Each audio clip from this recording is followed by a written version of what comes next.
Hello guys, இன்னைக்கு நம்ம பார்க்க போற இனிமே வாரிங் ஸ்டேட்ல எபிசோட் 16 தான். மறக்காம கீழே லைக் பண்ணிக்கோங்க. அப்படி நீங்க இப்பதான் நம்ம சேனலுக்கே வரீங்களா, சப்ஸ்கிரைப் பண்ணிக்கோங்க. ஏன்னா அப்பதான் இதுக்கு வர எபிசோட்லாம் நோட்டிபிகேஷனா வரும். சரி வாங்க, நம்ம டைம் வேஸ்ட் பண்ணாம எபிக்குள்ள போகலாம். எபிக்கோட ஸ்டார்டிங்லயே அவன் வந்து வின்னர் ஆயிட்டான்ல, இதனால அவன் அந்த வின்னருக்கான இடத்துக்கும் போக ஆரம்பிக்கிறான். அங்க நிறைய பேரோட பேரெல்லாம் அப்படியே எழுதி வச்சிருக்காங்க.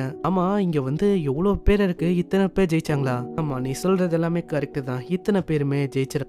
அங்க ஒரு காலியான இடமா இருக்குமா, அதை பார்த்து ஆளு கேக்குறான், இது என்ன காலியா இருக்கு, அப்பனா இது என்ன எனக்கான இடமா? இல்ல, இது வந்து உனக்கான இடம் இல்ல. ஏன்னா உன்ன மாதிரி ஆளுங்களை நாங்க இது வரைக்கும் பார்த்ததே இல்ல. நீ இது வரைக்கும் ஒரே ஒரு ஷாக்ல தான் உடைச்சிருக்க. அதை வச்சு நீ வந்து அதை அப்படி பறக்க விட்ட. இந்த மாதிரி மிராக்களை நாங்க வந்து பார்த்ததே இல்ல. உனக்குள்ள என்ன திறமை இருக்கோ அது வந்து எனக்கு சத்தியமா தெரியல. ஆனா நீங்க இப்படி சொல்றத பார்த்தா எனக்கு வந்து ஒண்ணுமே புரியல தெரியுமா? ஏன்னா நான் பண்ணது மிராக்களா? அப்பனா என்ன வந்து இங்க அலோ பண்ண மாட்டீங்களா? அது வந்து அப்படின்லாம் என்னால சொல்ல முடியாது. ஏன்னா ஒரு ஷாக்கில் உடைச்ச ஒரு பர்சனால எப்படி ஒரு ஃபீனிக்ஸை பறக்க வைக்க முடியும்? ஏன்னா 2-3 ஷாக்கில் உடைச்சவங்களாலேயே அதெல்லாம் பண்ண முடியல. நீங்க ரொம்ப வித்தியாசமா இருக்கீங்க, அதனால தான் நான் அதை பத்தி அப்படி யோசிச்சேன். ஆனா உங்களுக்கு வந்து இந்த பஃபை பத்தி தெரியுமா? அதாவது இந்த கேம்ல எல்லாம் இருக்கும் இது பஃபா. எனக்கு வந்து ஒண்ணுமே புரியல நீ எதை பத்தி பேசுறேன்னு. ஆமா, உங்களுக்கு எது தெரிய போகுது இந்த கேம்ல இருக்க பஃபை பத்திலாம்? பஃப்னா ஒண்ணும் இல்ல, அதாவது அந்த கேம்ல ஏதாச்சும் ஒரு ட்ரிக் இருக்கும்ல, அதுதான் அப்படி சொல்றான். அந்த கேமை பத்தி உனக்கு அவ்வளவு தெரியும்னா, உனக்கு ஆட்சேபனை இல்லைன்னா அதை பத்தி எனக்கு எக்ஸ்பிளைன் பண்ண முடியுமா? கண்டிப்பா நான் பண்றேன். அந்த கேம்ல எங்களோட கண்ணை நாங்க அப்படியே திறந்து வச்சு விளையாடுற மாதிரி இருக்கும். அந்த கேம் விளையாடும் போது எங்க முன்னாடி ஒரு பெரிய மாஸ்டரும் இருக்கும். அந்த மாஸ்டர் வேற எதுவும் இல்ல, இப்போ நம்ம பார்த்தோம்ல ஃபீனிக்ஸ், அதுதான். அதை நாங்க வெறுமா பஞ்ச் பண்ற மாதிரி இருக்கும். அது ஒரு டிஃபென்சிவ் மெக்கானிசம் மாதிரி வேலை செய்யும். நாங்க என்னதான் கஷ்டப்பட்டு பயங்கரமான அட்டாக்ஸ் பண்ணாலும் அது எங்களுக்கு ரிட்டர்ன் வரும். ஆனா அதுலயும் நான் ஒரு ட்ரிக்கை கண்டுபிடிச்சேன். ஒரு சாதாரணமான பிளேயரா இருந்தா அவன் வந்து எப்பயுமே ஒரே ஒரு பொசிஷன்ல தாக்கின்னு இருப்பான். ஆனா அப்படி தாக்குறதுனால அவனோட மொமெண்டமும் லூஸ் ஆகும், அவன் மேல ஃபோர்ஸஸும் அதிகமாகும். இதனால ஆளு சீக்கிரமாவே சோர்ந்து போயிடுவான், அதுக்கும் மேல தோத்தும் போயிடுவான். ஆனா என்னோட கேஸ்ல அது வந்து ரொம்ப டிஃப்ரெண்ட். நான் ஒரு மொமெண்டமையும் பார்த்து யூஸ் பண்ணேன். ஏன் ஒரு இடத்துல நான் டிஃப்ரெண்டா தாக்கியிருப்பேன். எல்லா இடமும் சேமா இருக்காது, எல்லாமே வித்தியாசமா தான் உங்களோட கண்ணுக்கு தெரிஞ்சிருக்கும். அதே மாதிரி நான் கேம்லயும் அங்க இங்க தாக்க ஆரம்பிப்பேனா, தாக்கி எப்படி அந்த பறவைய பறக்க வச்சிருவேன், அந்த ஃபீனிக்ஸை தான். இது வந்து உங்களுக்கு புரிஞ்சுதா? நீ வந்து ஏதோ சொன்ன, ஆனா எனக்கு தான் புரியல போல. சரி ஏதோ ஒண்ணு, ஆனா உனக்குள்ள நிறையவே டேலண்ட் இருக்குன்னு நினைக்கிறேன் பா தம்பி.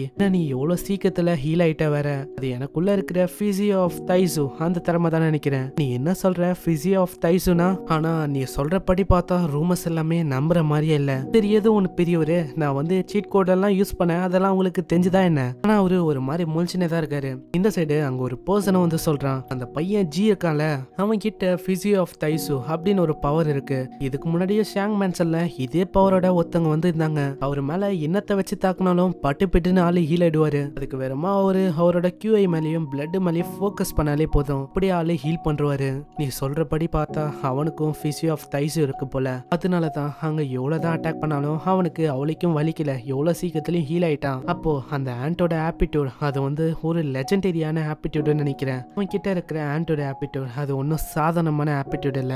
இதை கேட்டாங்க இருக்கிற எல்லாருமே ஆச்சரியமாகறாங்க. இந்த சைடு ஜியும் கேக்குறான், யோ பெரியவரு, நீ வந்து ஏதோ ஒண்ணு சொன்ன, ஆனா எனக்கு தான் ஒண்ணுமே புரியல. என்ன ரூமரு, அதெல்லாம் நம்ப முடியல, அதெல்லாம் என்னது? அதுவா, உன்னோட பவரை பத்தி உனக்கே தெரியல போல. ஷாங் மென்சன்ல உன்ன மாதிரியே ஒரு முன்னோர் வந்தாரு, அவருக்கும் இதே பவர் பிசியோ ஆஃப் தைசு அது வந்து இருந்தது. அவர் மேல என்னதான் பயங்கரமான அட்டாக்ஸ் பட்டாலும் அது எல்லாத்தையுமே சீக்கிரமாவே அவரு ஹீல் பண்றாரு. நீங்க என்ன சொல்றீங்க, எனக்கு வந்து ஒண்ணுமே புரியல. அப்பனா உனக்கு இதை பத்தி தெரியாதா?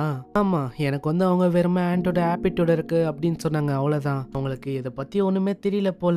ஏன்னா அவங்களுக்கு சரியா எக்ஸ்பிளைனும் பண்ண தெரியல இதை பத்தி. சரி நான் உனக்கு சொல்றேன், உன்னோட ஆப்டிடியூட் தான் இருக்குதுலயே ரொம்ப ஸ்ட்ராங்கு. இதை கேட்ட ஆளு ரொம்ப ஷாக் ஆயிரான். யோ நீ வந்து இன்னைய சொல்றேன், எனக்கு ஒண்ணுமே புரியல.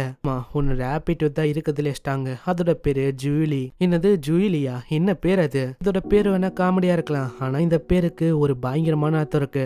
ஏன்னா உன்னோட ஆப்டிடியூட் வந்து ஹார்ஸோடதும் டைகரோடதும் டிராகனோடதும் ஏன் எல்லா ஆப்டிடியூடும் சேர்ந்ததான் அது வரும். எங்களோட நிலத்திலயும் நிறையவே திறமையான பீப்புள்ஸ் எல்லாருமே இருக்காங்க. அதுலயும் ஜியூ கிளான்ல ஒருத்தர் இருந்தாரு, அவருக்கு இந்த ஜியூலு அந்த ஆப்டிடியூட் இருந்தது. அது இருக்கும்போது அவங்களுக்கு ரொம்ப ஸ்ட்ராங்கான பாடியும் இருக்கும். அதுக்கும் மேல அவங்களோட கை வெட்டிக்கிச்சா அதையும் அவங்களால ஜாயின் பண்ணிக்க முடியும். அந்த மாதிரி திறமையான பீப்புள்ஸ யாராலையுமே தோக்கடிக்க முடியாது. நான் என்னதான் வெட்டி போட்டாலும் அவங்களால அப்படியே நிக்க முடியும். சோ அந்த மாதிரி ஒரு பவரை தான் நீ வச்சுன்னு இருக்க. அதெல்லாம் அவன் யோசிச்சு பாக்குறானா, அப்புறம் தான் அவனுக்கே புரியுது இந்த ஷோபோன்ஸுக்கு அந்த மாதிரி திறமை இருக்கா.